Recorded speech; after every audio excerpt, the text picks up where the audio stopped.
Yeah, kids, everybody in this country is equal, says the teacher in school. All the kids, girls and boys, are happy about it. After all, that's how a modern society should look like. Unfortunately, things change drastically once the kids get out of school, while the girls just walk free, pursuing their education or advancing their careers. The boys are suddenly dragged away. The government suddenly steps into their way and says no. No, you don't have the same freedom to choose your own future. Instead, you'll be subjected to forced labor. You either have to go through the humanizing military service or work as a slave in the civilian service. Completely forget about equality. Now you have to wave around your pee-pee in the army to satisfy the nationalistic needs of your sergeant, or wipe butts of seniors in the nursing homes. All this burden is imposed on you simply because you are a man. Meanwhile, the girls of your age are traveling the world and enjoying their time in their early adulthood, enjoying the time of their lives without ever having to bother with the same hardships. Well, well, well.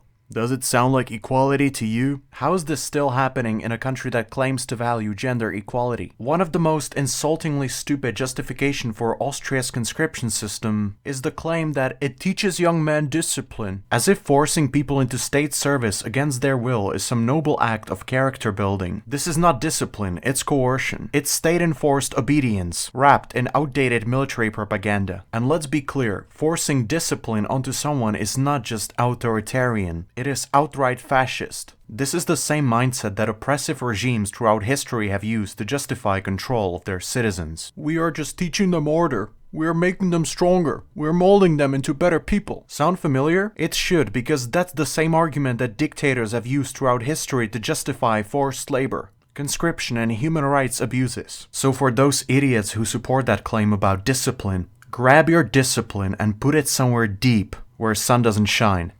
Thank you. Austria's WEHRPFLICHT is not just an outdated relic. It is state-sanctioned gender discrimination, a government-backed ritual that treats men as disposable, while upholding a legal double standard that would be unthinkable in other contexts. Imagine if the government forced only one gender into unpaid labor in any other field. There would be mass protests, lawsuits, and international outrage. Yet when it comes to military service, Austria's politicians remain shockingly silent. And now let's talk about the humiliation. Young men, many of whom have no interest in the military, are forced to waste months of their lives in a system that disrespects their autonomy, dictates their future, and treats them like tools of the state. Meanwhile, their female peers get a free pass, able to study, work, or travel, while men are trapped in this machine that sees them as nothing more than little slaves. This is not equality. This is systematic oppression, masked as tradition. Austria loves to pretend it's a modern, progressive democracy. Yet it continues to enforce a sexist draft that belongs to the 19th century, not the 21st. Austria justifies this system with tired excuses about neutrality and national security, but in reality it's all about control, tradition, and refusal to modernize.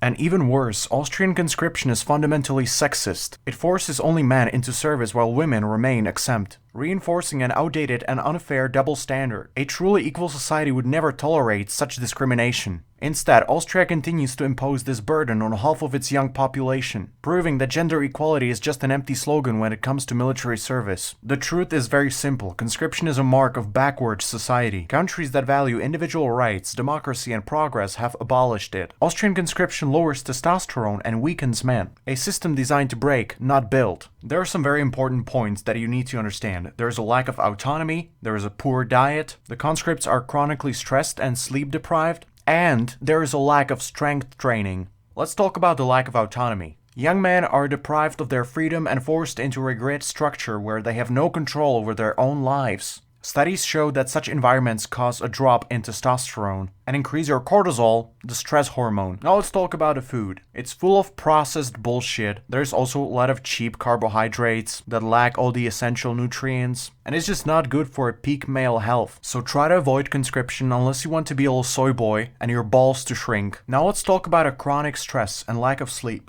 You know, the forced wake-up calls, mental exhaustion, and constant pressure create a cortisol-heavy environment. Cortisol, the stress hormone, is known to reduce testosterone production. Austrian conscription doesn't produce warriors, it creates men who are physically drained, mentally broken, and trained to obey rather than lead. Real strength comes from independence.